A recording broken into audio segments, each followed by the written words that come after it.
Welcome back to another episode of The Canon. This is editorial talking about how faithful should franchises be.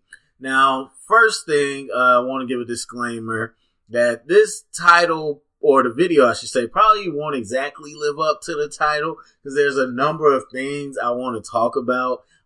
It's just kind of a discussion kind of going on in my head. Not like that, but it was a topic in my head and I didn't know exactly how to phrase it. So that's the best I could come up with.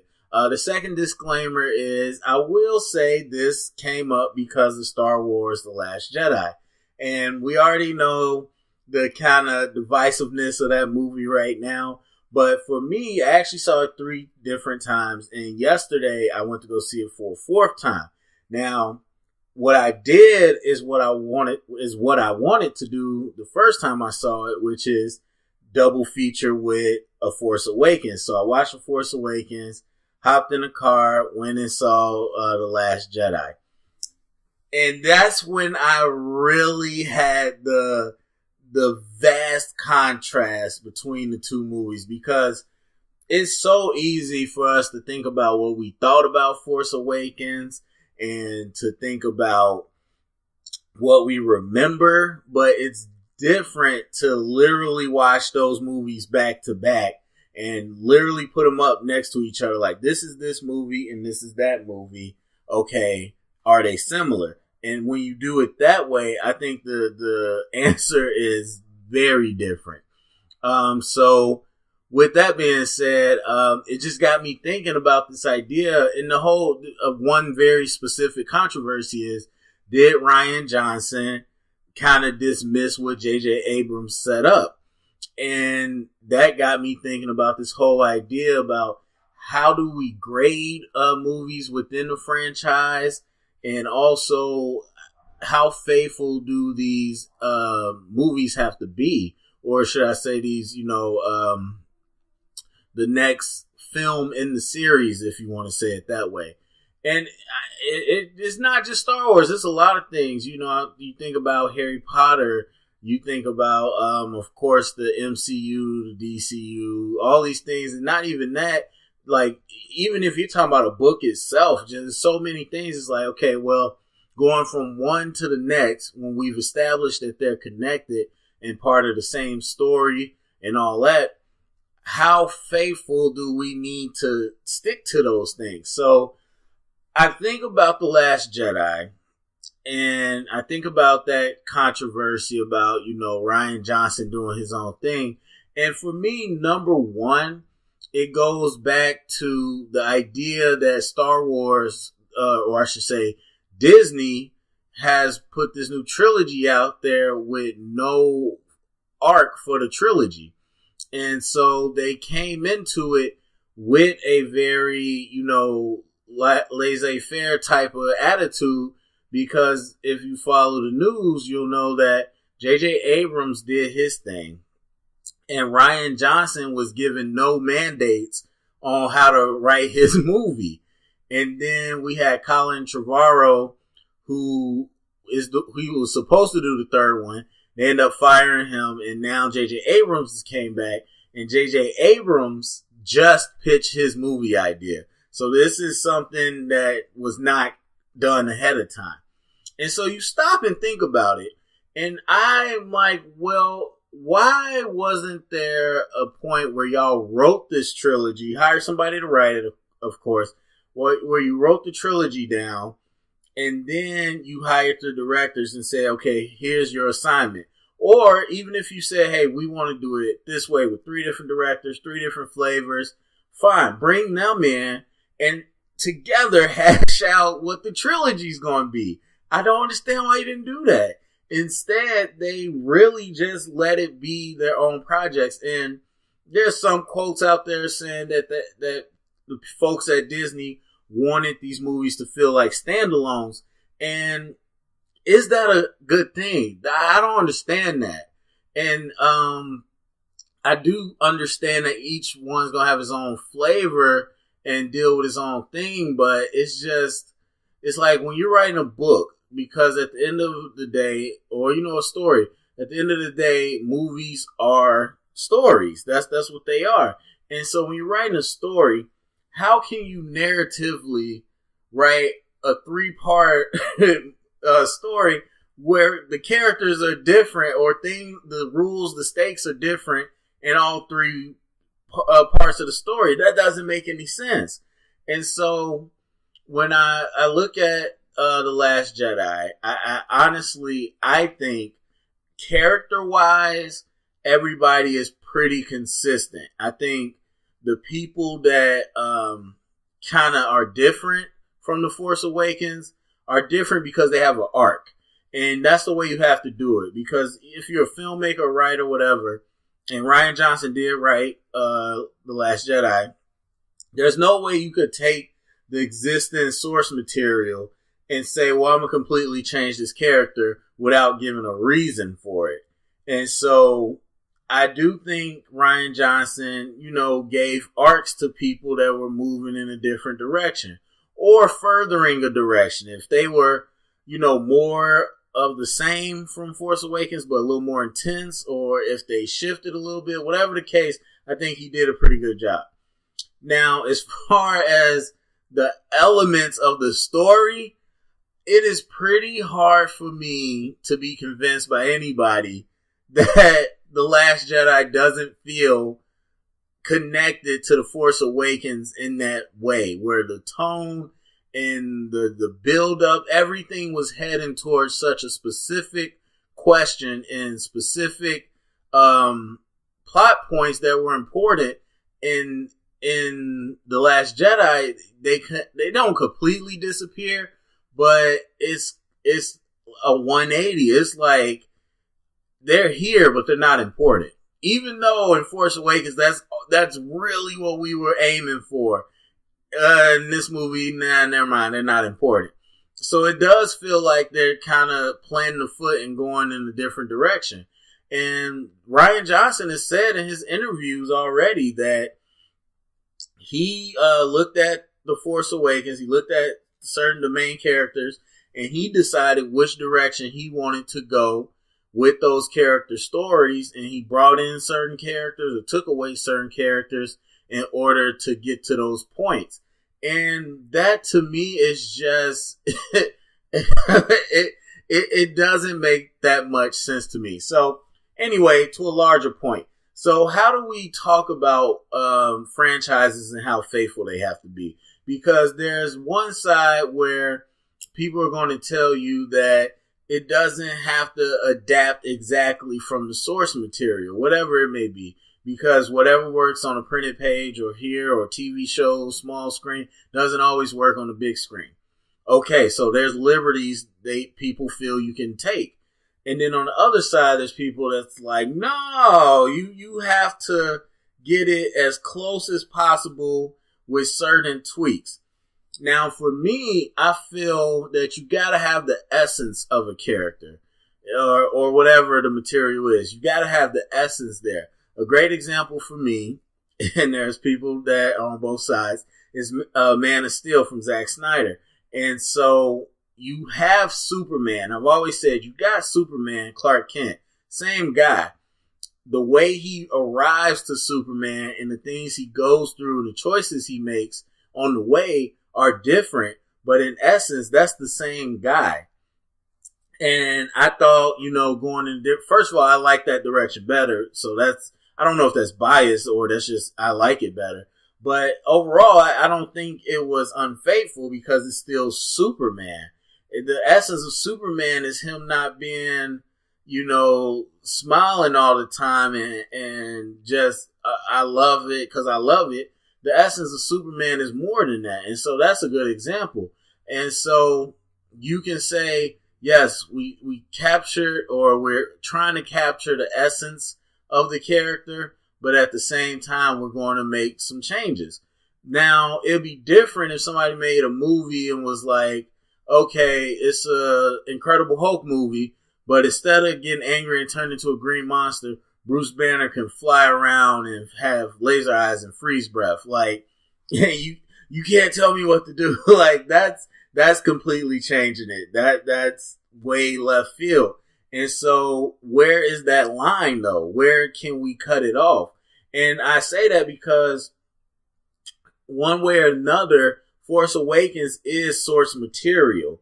It's in the Star Wars lore or whatever, but we didn't have Rey. We didn't have Poe. We didn't have Finn. We didn't have Kylo Ren. I did not mean for that to rhyme, but we didn't have them before. And so with J.J. Abrams in Force Awakens, of course, yeah, it's fresh. It's a blank canvas. But when Rian Johnson steps in, you can't ignore what was already set up. And you can't ignore, the essence of these characters because the essence was set by the original movie. And I don't want to keep sticking to Star Wars. We could go, a great example is Justice League. And so we talk about the tone shift and all that. And some people thought it was fun because it was more popcorn and it's more what they think a superhero movie should be. And there were a lot of people who don't even like the DCU who were mad because it wasn't dark. And so it was a straight up tonal shift out of nowhere. And some people, well, I wouldn't even say some people because most of the characters were new. I'll say Batman specifically really got the short end of the stick where it was like, okay, this no longer feels like Batman. And I really feel like you're missing the essence of the character. The essence of the character, especially within the context of Justice League, is very simple. Even though he has no powers, he walks with the presence of one of the most powerful members of the Justice League. And you didn't get any of that from Batman in the movie. And the jokes and the dark, the dark demeanor, I could give you a little leeway. I personally think Batman doesn't need to be joking, but I could give you a little leeway and you can still capture the essence of him. But I would say the way Justice League did it, it completely, undercut Batman. And so there's examples there. And again, that's a great question. For whatever people like it, for whatever money it made, the DCU wasn't doing well. And so people then can have that argument, well, yeah, there's source material, but the source material is bad. And, the way y'all set up this is bad. And so we need to go in a different direction. In the franchise, is that fair? Like, can you just completely go left field within the same franchise? Or do you need to stick to what the tone you set? And I personally, it is tough because I think in different situations I feel different. But for the most part, I do think franchises have to stay faithful to the course they set. There's very few movies, and I don't even think I can think one off the top of my head, that can successfully switch courses without making it jarring. And I had the same problem with Thor. Now here's a good example. Because Thor Ragnarok, I love Thor Ragnarok by itself. But I definitely feel weird watching it because I'm like, what the hell? I'm like, what Thor is this? It's like I'm watching an SNL sketch of Thor. And I'm like, that I cannot erase what I just saw before in the Dark World and Thor. I can't just act like that didn't happen. That has to factor in. And so I'm watching it and I'm like, wow, this is funny. If this was the first Thor movie, I would be so happy, but it's not. And so not even the Thor movies, the Avenger movies we've seen him in, this wasn't how he was. And so it was very jarring to me. And I know jarring can be different for different people. Like, I don't really care to that, but if we're just talking about in a conversation, your opinion aside, do you think narratively it's irresponsible to just switch courses?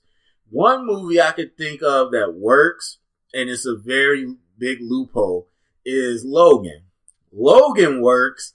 I didn't see the second Wolverine movie, so I don't know. But I saw Wolverine Origins. I saw that. and it ain't the same. So the reason that works though is because Fox really set up a continuity that was really loose. But at the same time, and this was a cop out, but the director came out and said this is more of an Elseworld, like an Elseworld movie. It's like an alternate reality. It's not the exact same as the X-Men current movies. And whatever, that was smart, because now I can live in Logan without thinking about all this other crap. So, hey, that was smart.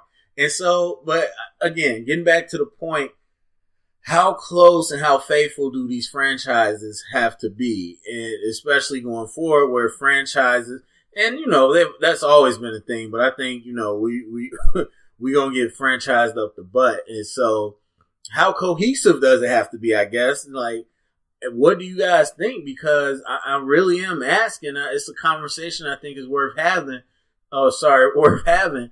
And I look at these franchises we have. I look at the Star Wars, and whether it's a new franchise, like if DC rebooted, and we would still be talking about, okay, well, how does this Superman match up? How does this Wonder Woman? Like, we would still do it, whether it's comic books, whether it's books, or whether it's own IP like Star Wars.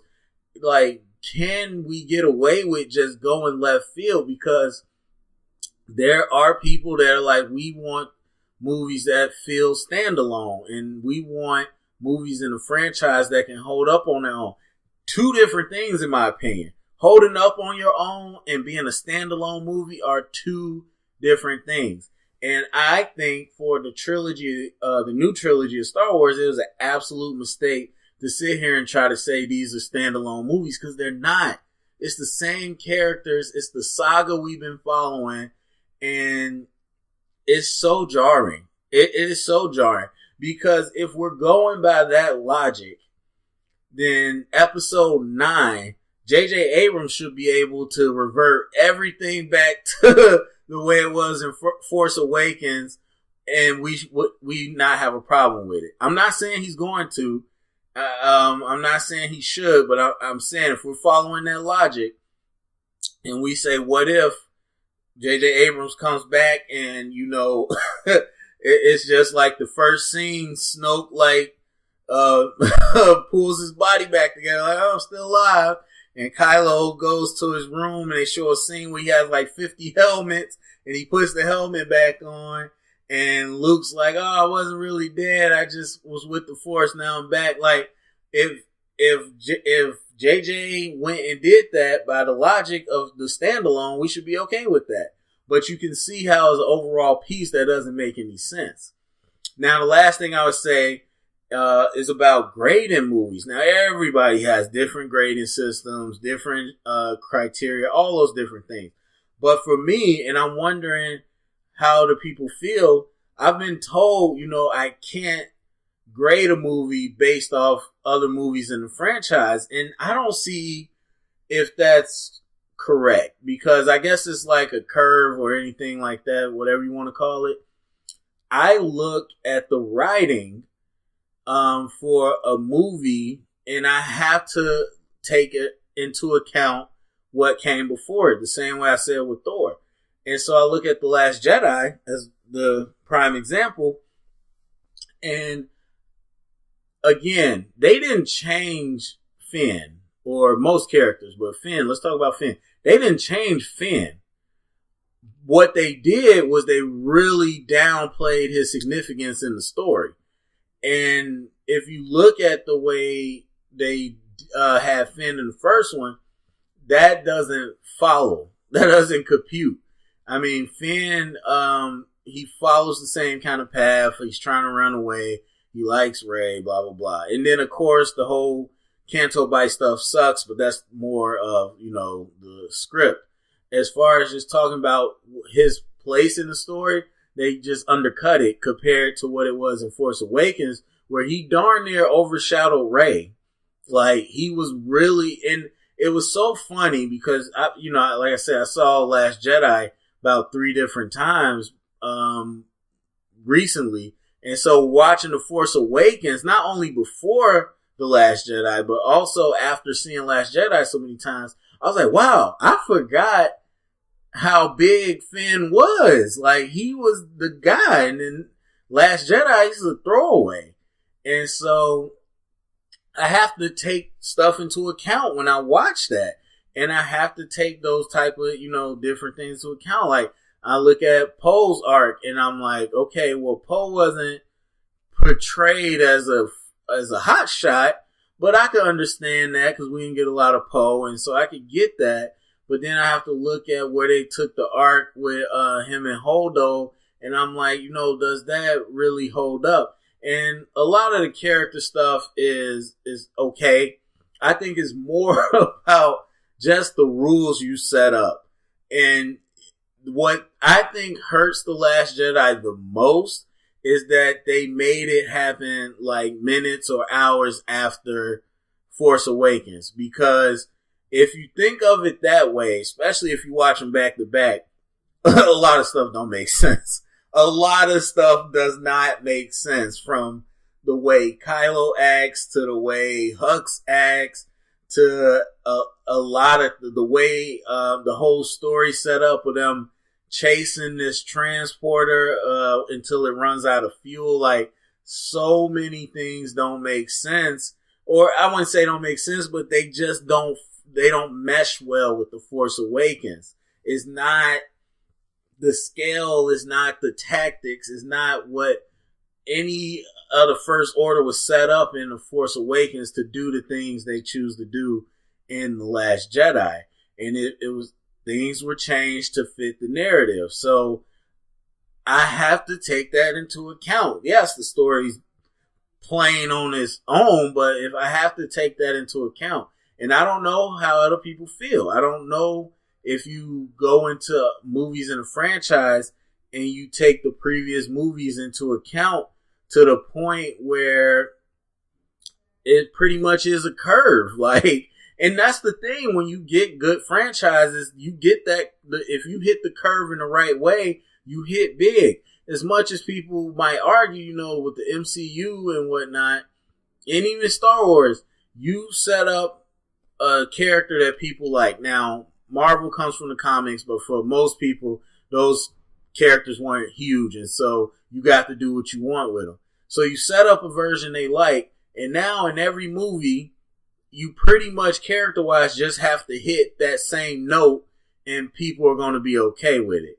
And the Star Wars is the same thing. And so, not saying that, it's lazy, but it's easier. But at the same token, if you mess that up, I feel like it's going to be a lot harder to accept that movie. And at least for me. So, yeah. So anyway, just overall, go to the comment section. Like, for real, tell me what you guys think. I really would love to know, how faithful do these franchises have to be, whether to existing source material, existing IP within the own trilogy or its own saga? Like, what do you think about all those things I put forth? And do you grade more harshly based off what has come before, and if the movie you're watching holds up or follows the narrative? Go to the comment section, let me know. Thumbs up, subscribe, and if you heard it, it's official canon.